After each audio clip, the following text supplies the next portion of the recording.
پڑھے ہیں علی بھائی آپ نے صغیرہ کبیرہ ملا کر نتیجہ نکالا. جی اسی طرح نتیجہ نکالا جاتا ہے, بالکل ایسے ہی نتیجے دنیا میں ایسے ہی نکلتے ہیں میرے بھائی. یہ نتیجے ایسے ہی نکالنے ہوں گے. مثلا جب آپ رفع الیدین کرتے ہیں تو حنفی پتہ آپ کو کیا کہتے ہیں؟ رفع الیدین کا حکم دکھائیں. تو رفع الیدین کا حکم تو آپ پھر قیامت تک ڈھونڈتے رہیں گے کہ نبی اسلام نے فرمایا ہو کہ نماز شروع کرو تو رفع الیدین کرو, رکوع میں جاؤ تو رفع الیدین کرو. لیکن ہم کہتے ہیں حکم موجود ہے. کہتے ہیں کہاں؟ میں نے کہا بخاری مسلم میں, کہ صحیح بخاری صحیح مسلم دونوں میں ہے کہ حضرت مالک بن حویرث رضی اللہ تعالیٰ عنہ, وہ کہتے ہیں ہم چند نوجوان تھے, غزوہ تبوک کے موقع پر مسلمان ہوئے, نبی الاسلام کی خدمت میں 20 دن تک رہے, یعنی حضور کی وفات سے آلموسٹ 1.25 سال پہلے. اور پھر جب حضور نے دیکھا کہ ہم گھر والوں کے لیے اداس ہو گئے ہیں تو نبی الاسلام نے خود ہی فرمایا کہ اب واپس گھروں کو چلے جاؤ, جب نماز کا ٹائم ہو تو ایک بندہ اذان دے, اور جو تم میں قرآن زیادہ جانتا ہے, عمر میں بڑا ہے, وہ تمہاری امامت کروائے. اور سلو کما رأیتمونی اصلی, اور دیکھنا نماز اس طرح پڑھنا جس طرح مجھے نماز پڑھتے ہوئے دیکھتے ہو. ٹھیک ہو گیا, یہ جنرل رول ہو گیا, نماز اس طرح پڑھنا جس طرح مجھے نماز پڑھتے ہوئے دیکھتے ہو. اور بخاری مسلم دونوں میں حدیث ہے کہ اللہ نے مجھے جوامع کلمات کے ساتھ بھیجا ہے, میں بات مختصر کرتا ہوں اور مفہوم گہرا ہوتا ہے. سرکار کیا گہرا مفہوم ہے اس حدیث میں جو بخاری مسلم دونوں میں ہے, انما الاعمال بالنیات. اعمال کا دار و مدار تو صرف نیتوں کے اوپر ہے. مختصر, تو یہ بھی مختصر جملہ تھا, سلو کما رأیتمونی اصلی, نماز اس طرح پڑھنا جس طرح مجھے نماز پڑھتے ہوئے دیکھتے ہو. اب حضور کو مجھے بتائیں یہ کہنے کی ضرورت ہے کہ نماز شروع کرتے وقت ہاتھ اٹھانا, ہاتھ اس طرح باندھنا یا چھوڑنا, یا رکوع اس طریقے سے کرنا, سجدہ, یہ بتانے کی ضرورت تھی؟ جب ایک جملہ بول دیا. ہاں اب ہماری یہ ضرورت ہے کہ ہم مالک بن حویرث کی نماز دیکھیں کیسی تھی. یہی ہے نا یہ جو کہہ رہے ہیں نا آپ, صغیرہ کبیرہ جوڑ کے نتیجہ کرالریز بنا کے, جی اسی طرح کرالریز سے ہی نتیجہ نکلتا ہے. پورا دین, اس کے عقیدے, اس کے احکام و مسائل اسی طریقے سے ہی نکلتے ہیں.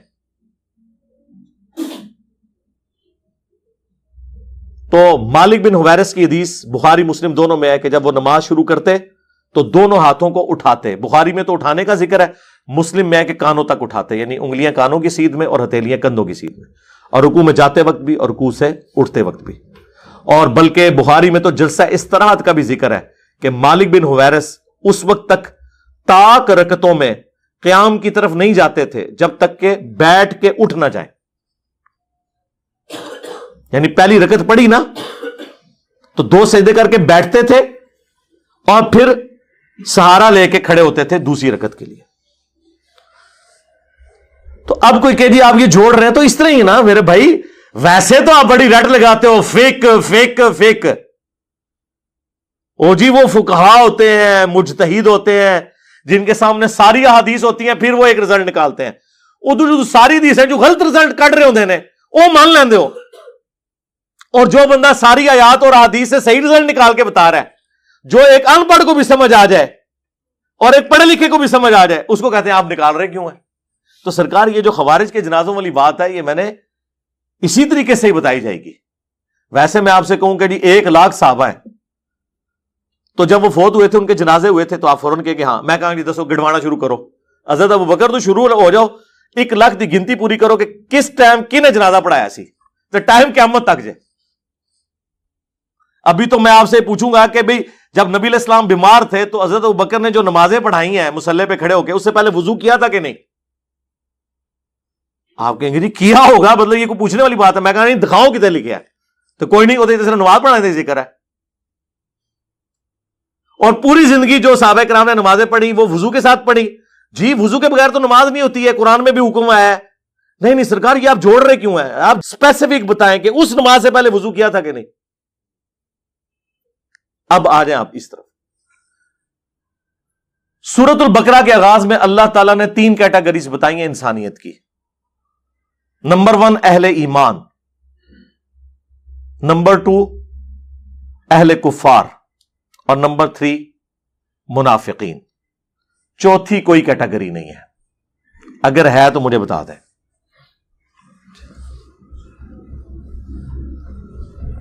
جہاں تک منافقین کا تعلق ہے تو یہ صرف نبی علیہ السلام کی وحی کے اوپر موقوف ہے کہ آپ کسی کو بتا دیں تو آپ بتا سکتے ہیں. حضور کے بعد کوئی بندہ بتا نہیں سکتا کسی کے بارے میں کہ وہ منافق ہے یا نہیں.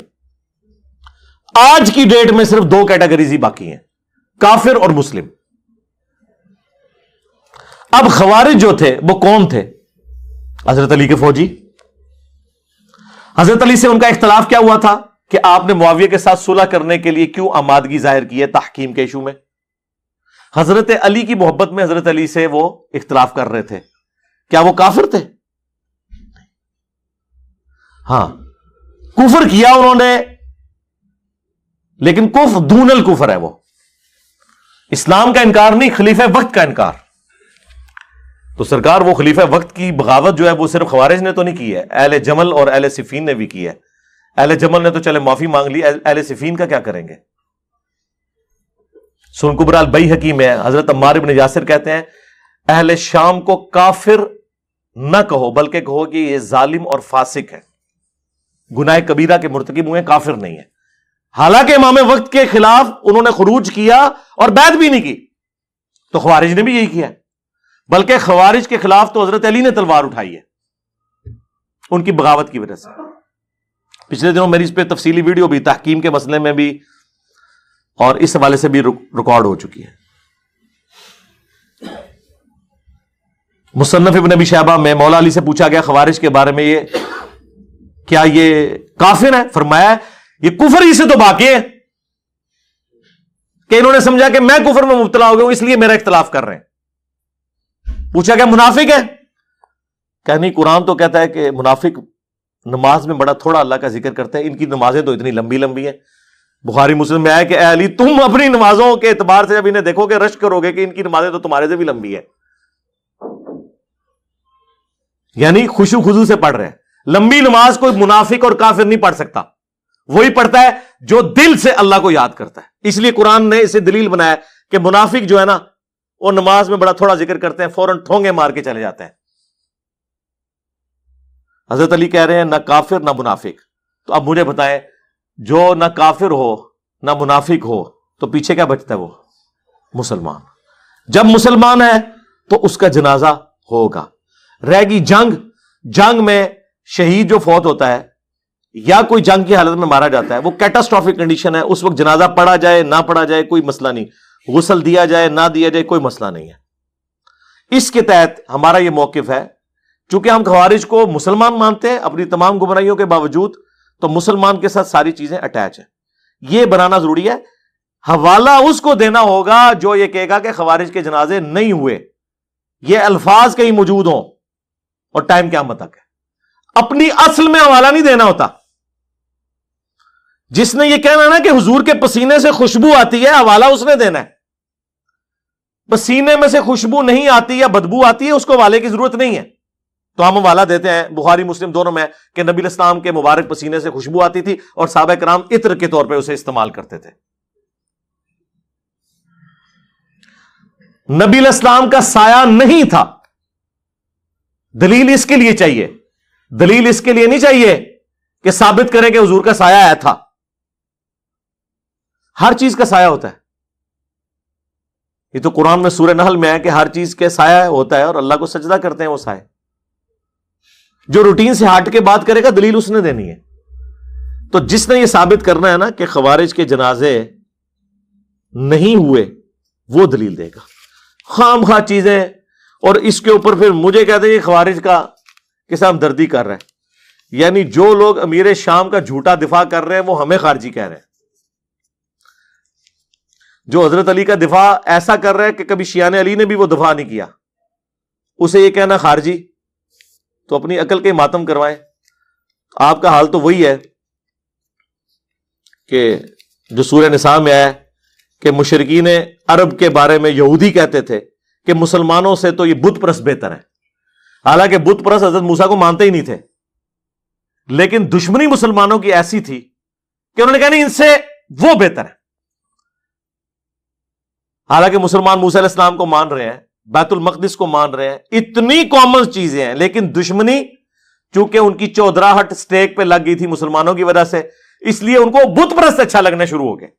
آج بھی پریکٹیکلی آپ دیکھ لیں، اہل حدیث ہم سے زیادہ ان کے ساتھ پینگے بڑھائے ہوئے ہیں جنہیں وہ مشرک اور کافر کہتے تھے، ان کی تعریفیں کرتے ہیں، ان کے پل باندھتے ہیں، اور ان کی ویڈیوز اپنے پیجز کے اوپر شیئر کرواتے ہیں، اور ان کی ویڈیوز وہ شیئر کرواتے ہیں۔ تو ہمیں تو قرآن کی آیت وہ یاد آ جاتی ہے کہ یہی علماء یہود کی بھی روش تھی۔ اسی طریقے سے علماء یہود بھی تورات میں نبی علیہ السلام کی نشانیاں چھپاتے تھے، یہ بھی بخاری مسلم سے حدیثیں چھپاتے ہیں۔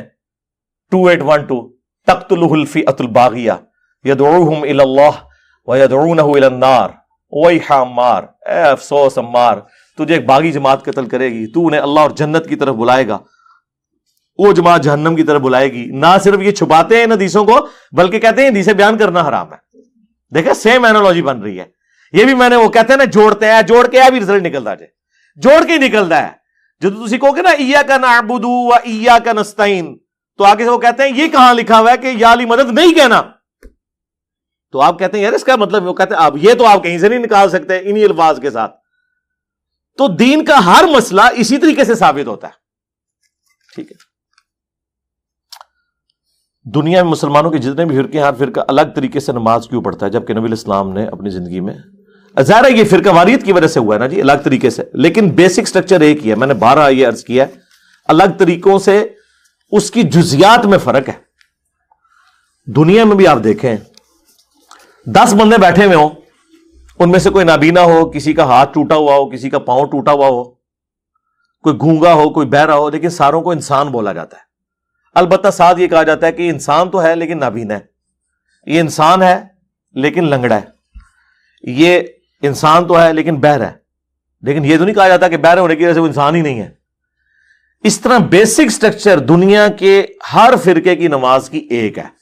ہر فرقہ 17 رکعتیں مانتا ہے دن رات کی فرض، 2 فجر کی، 4 ظہر، 4 عصر، 3 مغرب، 4 عشاء۔ ہر فرقے والا نماز میں اللہ اکبر کہہ کے نماز شروع کرتا ہے، قیام کے بعد رکوع کے بعد کھڑے ہو کے پھر 2 سجدے، 2 سجدوں کے درمیان بیٹھنا، 2 رکعتوں میں بیٹھنا، 2 رکعتیں پڑھنے کے بعد اور 4 رکعتیں پڑھ کے سلام پھیر دینا، یا مغرب کی کیس میں 3 کے بعد سلام پھیر دینا، یا فجر کے کیس میں 2 کے بعد سلام پھیر دینا، یہ سب کے اندر کامن ہے۔ تو بیسک سٹرکچر ایک ہے، اور اس کی برکت ہے کہ ایک فرقہ دوسرے کے پیچھے نماز پڑھ سکتا ہے۔ ورنہ مجھے بتائیں اگر قیام کے بعد شیعہ ڈائریکٹ سجدہ کرتے ہوتے اور سنی رکوع کرتے ہوتے تو سنی شیعہ ایک دوسرے کے پیچھے نماز پڑھ سکتے تھے؟ یا فجر کے شیعہ 2 فرض پڑھتے ہوتے اور سنی 4 پڑھتے ہوتے؟ باقی جو نیٹی گریٹیز ہے، رفع الیدین کرنا نہ کرنا، سجدوں میں رفع الیدین کرنا نہ کرنا، یہ ساری چیزیں نماز کی خوبصورتیاں ہیں۔ جو انہیں چھوڑ رہے ہیں ہم انہیں یہ کہتے ہیں کہ آپ سنتوں کے اوپر عمل کریں۔